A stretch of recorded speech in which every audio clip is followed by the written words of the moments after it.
ဒီနေ့တစ်ချက်တော့ grade 9သင်္ချာအခန်း3 polynomial များစားခြင်းလေ့ကျင့်ခန်း3.6ရဲ့နံပါတ်4ကကြီးပေါ့နော်အဲ့ဒါကိုတွက်ကြမယ်ဒါဆိုရင်ဒါတွေတွက်ဖို့ဆိုလို့ရှိရင်polynomial အဆင့်တွေကိုဆက်ရမယ် polynomial အဆင့်ကဒီမှာဘာတွေဖြစ်နေလဲဆိုတော့ x ကျုဖြစ်နေတယ် x ကျုရဲ့ x square ရဲ့3ထပ်2ထပ်ကဏ္ဍဖြစ်နေဒါဆိုလို့ရှိရင်တို့မှာဘာလို့လဲဆိုတော့တစ်ထပ်လို့နေရနော်အဲ့တစ်ထပ်နေရအောင်တို့တွေက0လေးအစားသွင်းပြီးတော့တွက်ကြမယ်ပေါ့ဟုတ်ပြီဒါဆိုလို့ရှိရင်တို့တွေစတွက်ပါပြီဒါဆိုတို့ကဘာကိုတီမှာလဲဆိုလို့ရှိရင် x cube plus 3x square နော် plus 3x square အဲ့ဒီမှာတစ်ထပ်လိုနေတာဖြစ်တဲ့အတွက်ချေက0x ထည့်လိုက်မယ်ပြီးတော့ရင် minus 5နော်ဒါကိုတီပြီးတော့ဘာနဲ့စားမှာလဲဆိုတော့ x plus 2နဲ့စားမယ်အဲ့လိုစားဖို့အတွက်ဆိုလို့ရှိရင်တို့ကထုံးစံအတိုင်းပဲဒီအောက်မှာကျင်းတွေ x cube ဖြစ်အောင်ဝယ်မယ်ဒါဆိုရင်ဒီမှာတော့ကြည့်လိုက်တဲ့အခါကျတော့ x ကတစ်လုံးပဲရှိတယ်ဒါဆိုတော့ x ဘယ်နှလုံးလိုနေသေးတာလဲဆိုတော့နောက်ထပ်2လုံးလိုနေသေးတယ်ဒါဆိုရင်လိုနေတဲ့ကောင်ကိုပေါ်တင်လိုက်မှာပေါ့နော်အဲ့တော့တခါတည်း x နဲ့ x square နဲ့ညှောင်းလိုက်တဲ့အခါကျတော့ x cube ဖြစ်သွားပြီပေါ့နော်ဒါဆိုရင်နောက်ထပ်တစ်လုံးနဲ့လည်းထပ်မြောက်မယ်2နဲ့မြောက်အောင်ပါပေါ့နော်အဲ့တော့လက္ခဏာလေးအရင်မြောက်တော့ plus 2နဲ့ x square နဲ့မြောက်တော့ 2x square ဟုတ်နော်ဒါဆိုရင်တို့ကဘာလုပ်မှာလဲဆိုတော့အလီဝင်မယ်အလီဝင်ပြီးသွားလို့ရှိရင်စားမယ်အော် sorry အလီဝင်ပြီးသွားရင်နှုတ်မယ်နှုတ်ပြီးတော့မှဆွဲချမယ်ပေါ့နော်ဒါဆိုရင်ဒီကောင်လေးတွေကနှုတ်မယ်ဆိုရင်လက္ခဏာလေးတွေပြောင်းလိုက်ရုံပဲသူနဲ့ကတော့ကြည်သွားပြီး0ဆိုရှေ့ဆုံးမှာမို့မရေးတော့ဘူးဒီနှစ်ကောင်ကကျတော့လက္ခဏာမတူနှုတ်မယ်3ကနေ2ကိုနှုတ်တော့ 1x square ကျပဲเนาะပြီးတော့ရင်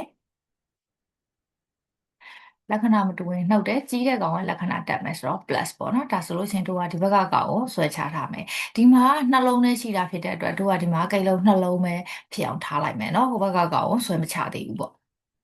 အဲ့ဒါဆိုလို့ရှိရင်တို့ဒီမှာအလီဝင်တော့မယ်အလီဝင်မယ်ဆိုလို့ရှိရင်ဒီ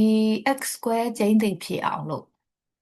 ရေးမယ်နော် plus x square ဖြစ်အောင်လို့ရေးမယ်ဒါဆိုတို့ဘာတွေလို့လဲသွားကြည့်မယ်အဲ့တော့လက္ခဏာကတော့ဒီမှာ plus ဒီမှာသွားကြည့်လိုက်တဲ့အခါကျတော့ x ကတစ်လုံးပဲရှိတယ်ဒါဆိုရင်ဒီမှာ x က2လုံးဆိုတော့တို့တွေလိုနေတာကတစ်လုံးဖြစ်နေတယ်ဒါဆိုလို့ရှိရင် x နဲ့မြောက်လိုက်တယ်ပေါ့နောက်တစ်လုံးနဲ့လည်းထပ်မြောက်မယ် plus 2နဲ့ x နဲ့မြောက်တော့ plus 2x ပေါ့နော်အဲ့တော့အလီဝင်ပြီးသွားပြီဖြစ်တဲ့အတွက်တို့တွေနှုတ်တော့မယ်မြင်းနေရဟိုဘက်ထိပ်ဒီဘက်ထိပ်ညောင်ဆွဲမယ်နော်အဲ့တော့နှုတ်မယ်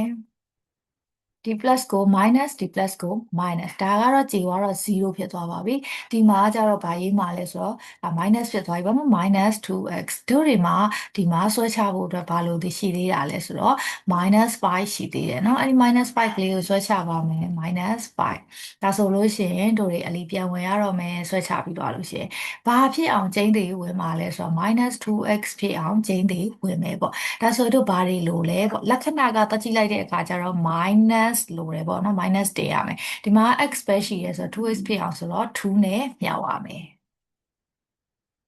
ဟုတ်ပြီနော်အဲ့ဒါဆိုလို့ရှိရင်တို့က minus 2x ရပြီနောက်ထပ်မြောက်မယ်ဆိုတော့ minus 2နဲ့ plus 2နဲ့မြောက်လို့ရှိရင် minus 4ရမယ်ပေါ့ဒါဆိုတို့တွေလောက်ပါမယ်အဲ့တော့နှုတ်လို့ရှိရင်လက္ခဏာလေးတွေလိုက်ပြီးတော့ပြောင်းမယ်လက္ခဏာပြောင်းမယ်ဆိုတော့ minus ဆိုလို့ရှိရင် plus ပြောင်းမယ် minus ဆိုလို့ရှိရင် plus ပြောင်းမယ်ဒီကောင်ကတော့ကြည်သွားပြီကြည်သွားပြီဆိုလို့ရှိရင်ဒီမှာလက္ခဏာမတူရင်နှုတ်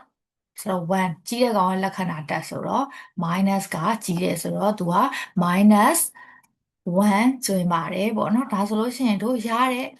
စလက်ကဘယ်လောက်ရမှာလဲဆို x square plus x minus 2စလက်က x square plus x minus 2ဒါဆိုလို့ရှိရင်အကျွင်းရရောအကျွင်းရဘာရတာလဲဆိုတော့ minus 1ရတယ်ပေါ့နော်ဒါဆိုလို့ရှိရင်တို့ရဲ့ဒီကောင်လေးကတော့ပြီးတော့ပါပြီနောက်ဗီဒီယိုမှာနံပါတ်ခခွေးဆက်ပြီးတော့တက်ပြမယ်နော်